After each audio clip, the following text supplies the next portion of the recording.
जय श्री लक्ष्मी नारायण। जय श्री राधे कृष्णा। ओम नमो भगवते वासुदेवाय।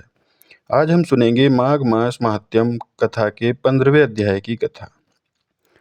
श्री विष्णु भगवान की जय हो, माता महालक्ष्मी की जय हो।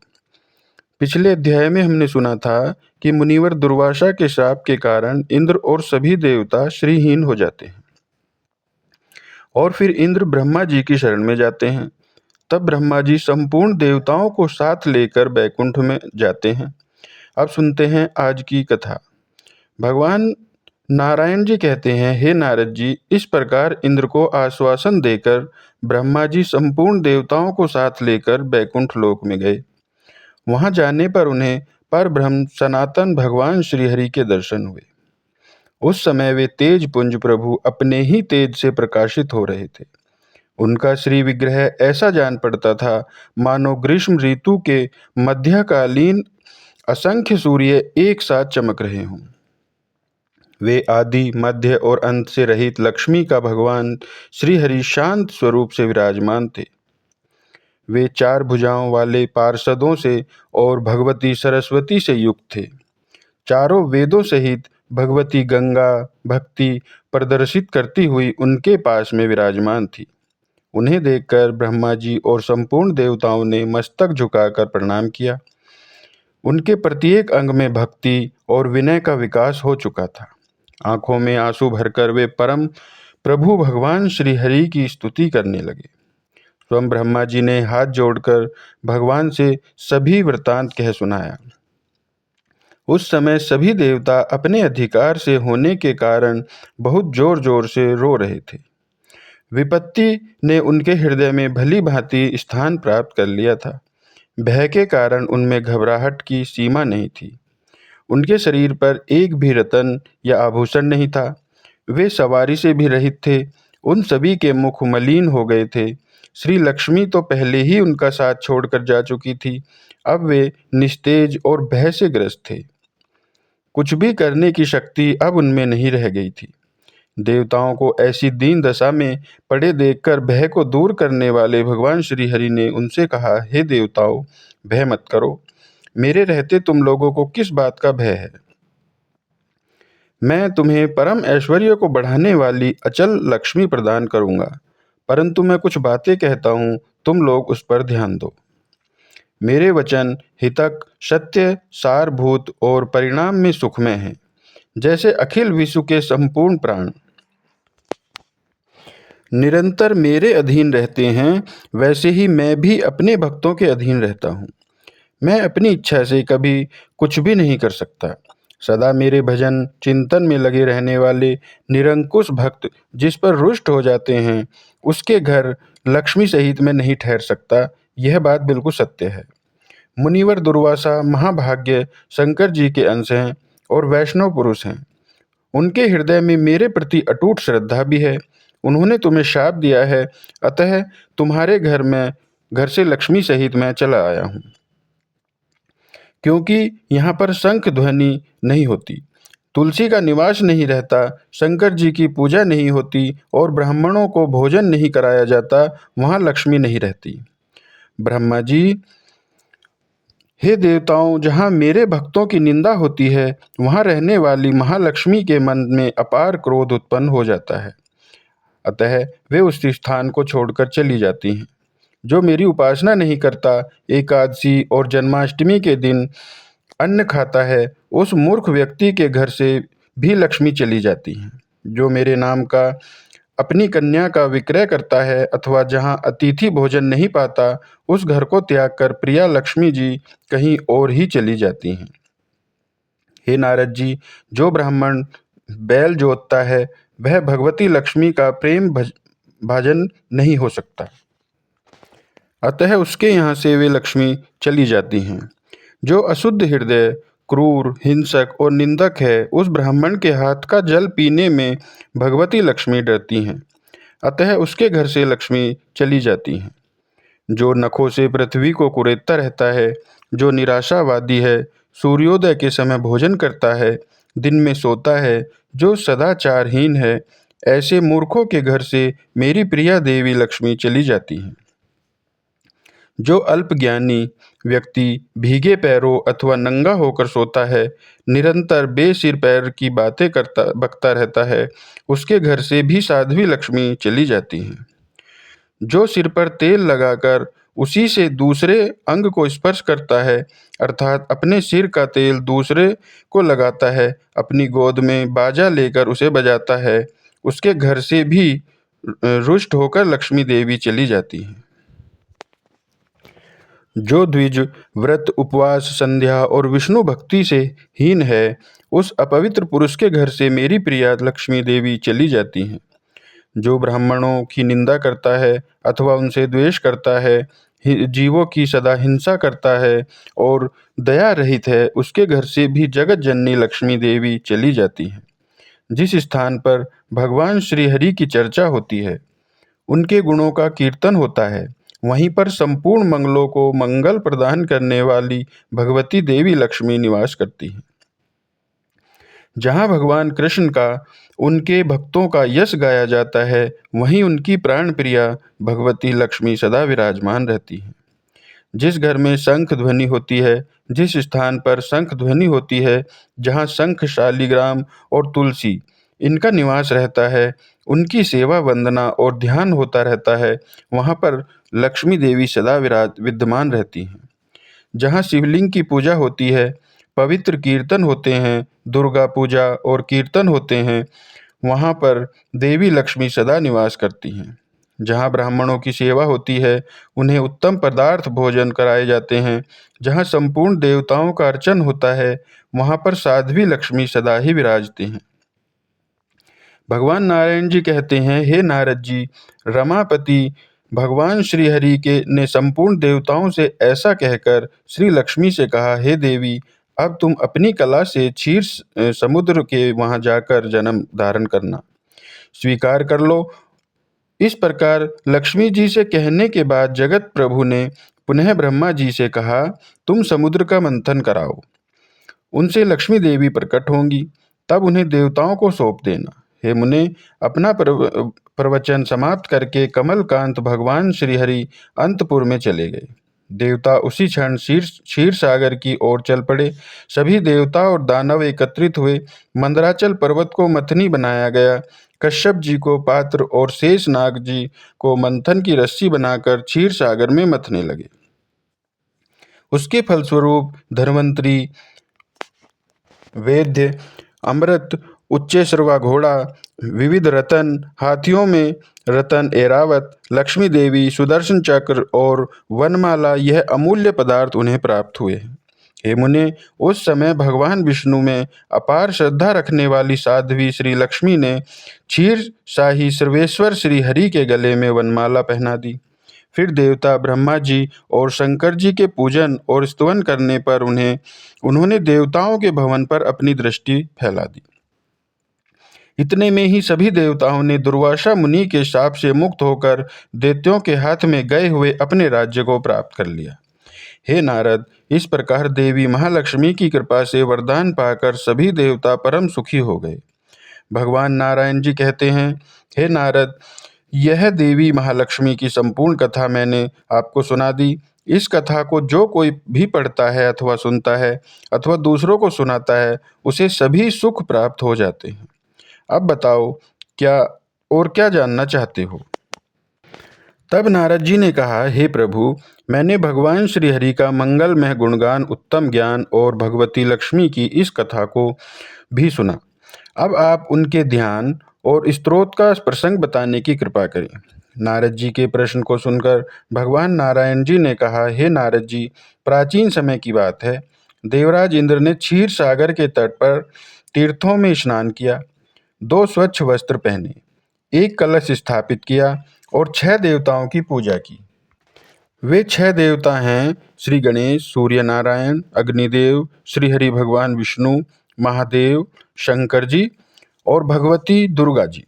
इन देवताओं की गंध पुष्प आदि उपचारों से भक्तिपूर्वक भली भांति पूजा करने के बाद इंद्र ने परम ऐश्वर्य स्वरूप ने भगवती महालक्ष्मी का आह्वान किया।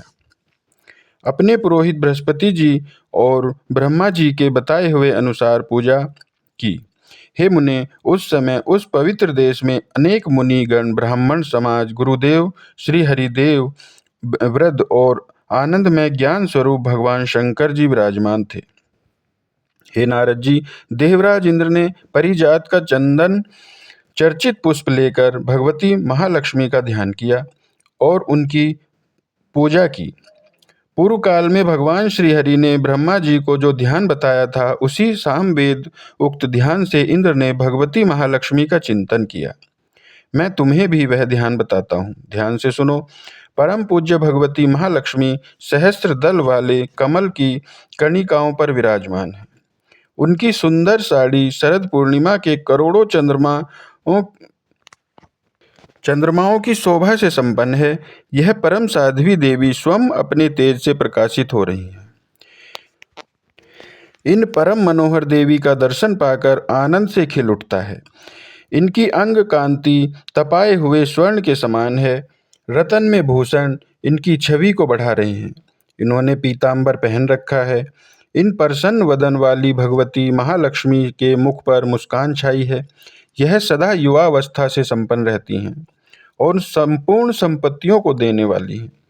ऐसी कल्याण स्वरूप ने भगवती महालक्ष्मी की मैं उपासना करता हूँ। हे नारद जी, इस प्रकार ध्यान करके ब्रह्मा जी की आज्ञा के अनुसार 16 प्रकार के उपचारों से देवराज इंद्र ने असंख्य गुणों वाली उन भगवती महालक्ष्मी की पूजा की। प्रत्येक वस्तु को भक्ति पूर्वक मंत्र पढ़ते हुए और विधि के साथ समर्पण किया। अनेक प्रकार की उत्तम वस्तुएं प्रचुर मात्रा में उपस्थित की। आसन भगवती महालक्ष्मी जी जो अमूल्य रत्नों का सार हैं तथा विश्वकर्मा जिनके निर्माता हैं, ऐसा यह विचित्र आसन सेवा में प्रस्तुत है। महालक्ष्मी इसे स्वीकार करें। इसके बाद पाद समर्पित किया। हे कमलाल्य, इस शुद्ध गंगा जल को सब लोग मस्तक पर चढ़ाते हैं। सभी को इसे पाने की इच्छा लगी रहती है। पाप रूपी ईंधन को जलाने के लिए यह अग्नि स्वरूप है। आप इसे पाद्य रूप में स्वीकार करें। इसके बाद अर्घ्य समर्पित किया। हे पद्मवासिनी, शंख में पुष्प, चंदन, दुर्वा आदि श्रेष्ठ वस्तुएं और गंगाजल रखकर शुद्ध आरोग्य प्रस्तुत है। आप इसे ग्रहण करें। इसके बाद सुगंधित तेल समर्पित किया। हे श्रीहरि प्रिय, यह उत्तम गंध वाले पुष्पों से सुवासित तेल और सुगंध पूर्वक आमल की फल और शरीर की सुंदरता बढ़ाने का परम साधन है। आप इस स्नान उपयोगी वस्तु को स्वीकार करें। फिर धूप समर्पित की। हे श्री कृष्ण कांते, वृक्ष का रख सूखकर गोंद के रूप में परिणित हो गया है। इससे सुगंधित द्रव्य मिला दिए गए हैं और ऐसा यह पवित्र धूप आप स्वीकार करें। फिर चंदन अर्पित किया। हे देवी, यह मनोहर चंदन मलेगिरी से उत्पन्न हुआ है। यह चंदन वृक्ष का सार तत्व है, सुगंध युक्त और सुखदायक है। सेवा में समर्पित इस चंदन को भी स्वीकार करें। फिर दीप समर्पित किया। हे परमेश्वरी, जो जगत के लिए चक्षु स्वरूप हैं, जिनके सामने अंधकार टिक भी नहीं सकता और शुद्ध स्वरूप है, ऐसे इस प्रज्वलित दीपक को आप स्वीकार करें। फिर नैवेद्य अर्पित किया। हे देवी, यह नाना प्रकार का उपहार स्वरूप नैवेद्य नाना प्रकार के रस से पूर्ण और विविध स्वाद से युक्त है। इसे आप स्वीकार करें। फिर अन्न समर्पित किया। हे देवी, अन्न को ब्रह्मा स्वरूप माना जाता है। प्राण की रक्षा इसी पर निर्भर है। पुष्टि प्रदान करता है। इसका सहज गुण है। आप इसे स्वीकार ग्रहण करें। फिर खीर समर्पित की। हे देवी महालक्ष्मी, यह उत्तम खीर चीनी और घृत से युक्त है। इसे अगहनी के चावल से तैयार किया गया है। कृपा करें और इसे स्वीकार करें। स्वास्तिक नाम का मिष्ठान समर्पित किया। हे देवी महालक्ष्मी, शर्करा और घृत से सिद्ध किया हुआ यह परम मनोहर स्वादिष्ट स्वास्तिक नाम का नैवेद्य है। इसे आपकी सेवा में समर्पित किया गया है। आप इसे स्वीकार करें। इसके बाद फल समर्पित किए। हे देवी महालक्ष्मी, यह अनेक प्रकार के सुंदर और पके हुए फल हैं, जो स्वादिष्ट होने के साथ ही मनवांछित फल देने वाले हैं। आप इन्हें ग्रहण करें। इसके बाद दूध समर्पित किया। हे देवी लक्ष्मी, सुरभिकों के धन से निकला यह मृत्यु लोक के लिए अमृत स्वरूप परम स्वादिष्ट दूध है, आप इसे स्वीकार करें। फिर गुड़ समर्पित किया, हे देवी, ईख के स्वाद भरे रस को अग्नि पर पकाकर बनाया हुआ यह गुड़ है, आप इसे ग्रहण करें। फिर मिष्ठान समर्पित किए, हे देवी, जो गेहूं आदि के चूर्ण से तैयार किए हुए ये मिष्ठान हैं, गुड़ और घृत के साथ अग्नि पर पकाए गए हैं, आप इन्हें स्वीकार करें। हे देवी महालक्ष्मी, धान्य के चूर्ण से बनाए गए स्वास्तिक आदि चिन्हों से युक्त इस पिटक को भक्ति पूर्वक आपकी सेवा में समर्पित किया गया है, आप इसे स्वीकार करें। ईख समर्पित किया, हे देवी, ईख इस बोतल का एक विशिष्ट वृक्ष है, इससे गुड़ आदि अनेक प्रकार के पदार्थ तैयार किए जाते हैं। यह सुस्वाद रस से युक्त ईख आपकी सेवा में समर्पित है, आप इसे ग्रहण करें। फिर व्यंजन समर्पित किए, हे कमले, शीतल वायु प्रदान करने वाला यह व्यंजन और स्वच्छ चवरिया है। देवी, यह उत्तम तांबुल, कपूर आदि सुगंधित वस्तुओं से सुवासित और जीवा को स्फूर्ति प्रदान करने वाला है, आप इसे स्वीकार करें। फिर जल अर्पित किया, हे देवी, प्यास को शांत करने वाला अत्यंत शीतल, स्वासित और जगत के लिए जीवन स्वरूप यह जल भी स्वीकार करें। इसके बाद माला समर्पित की, हे देवी, विविध वस्तुओं के पुष्पों से गुथी हुई यह असीम शोभा को देने वाली देवराज के लिए भी परम प्रिय इस पवित्र माला को स्वीकार करें। फिर आचमन यह प्रदान किया, हे कृष्णकांत, यह पवित्र तीर्थ जल स्वयं शुद्ध और अन्य को भी सदा शुद्ध करने वाला है, इसे आप आचमन के रूप में स्वीकार करें। फिर सैया प्रदान की, हे देवी, यह अमूल्य रत्नों से बनी हुई सुंदर सैया वस्त्र और आभूषण से सजाई गई है, पुष्प और चंदन से चर्चित है, आप इसे स्वीकार करें। फिर अपूर्व द्रव्य प्रदान किए, हे देवी, यही नहीं किंतु पृथ्वी पर जितने भी अपूर्व द्रव्य शरीर को सजाने के लिए उपयोगी हैं, देवराज इंद्र के भी योग्य हैं, वे सभी दुर्लभ वस्तुएं आपकी सेवा में समर्पित हैं, इन्हें स्वीकार करें।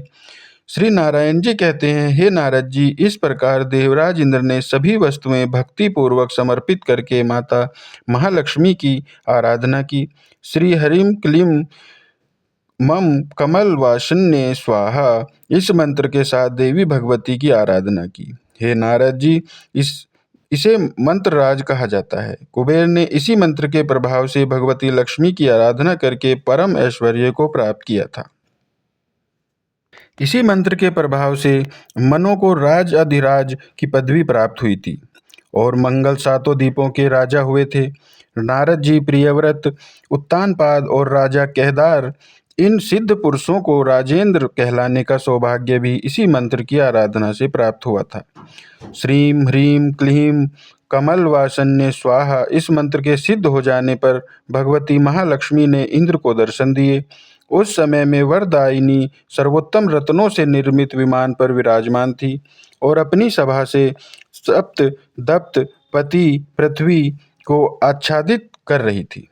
उनकी अंग कांति श्वेत चंपा के पुष्प के समान थी। रतन में भूषण उनकी शोभा को बढ़ा रहे थे। उनके मुख पर मुस्कान छाई हुई थी। भक्तों पर कृपा करने के लिए वे परम आतुर दिखाई पड़ती थी। उनके गले में रत्नों का हार शोभा पा रहा था। असंख्य चंद्रमा के समान उनकी प्रभा थी। ऐसी शांत स्वरूपा भगवती जगदम्बा महालक्ष्मी को देखकर देवराज इंद्र उनकी स्तुति करने लगे। देवराज इंद्र ने माता महालक्ष्मी की स्तुति में क्या कहा, यह मैं आपको अगले अध्याय में बताऊंगा। देवराज इंद्र के द्वारा की गई भगवती महालक्ष्मी की इस स्तुति को जो कोई भी पढ़ता है या किसी को सुनाता है, जो कोई भी अपने पूजा पाठ में इस स्तुति को करता है, भगवती महालक्ष्मी की कृपा से उसका घर धन धान्य से सदा ही भरा रहता है। तो बोलिए श्री विष्णु भगवान की जय हो, श्री माता महालक्ष्मी की जय हो। श्री लक्ष्मी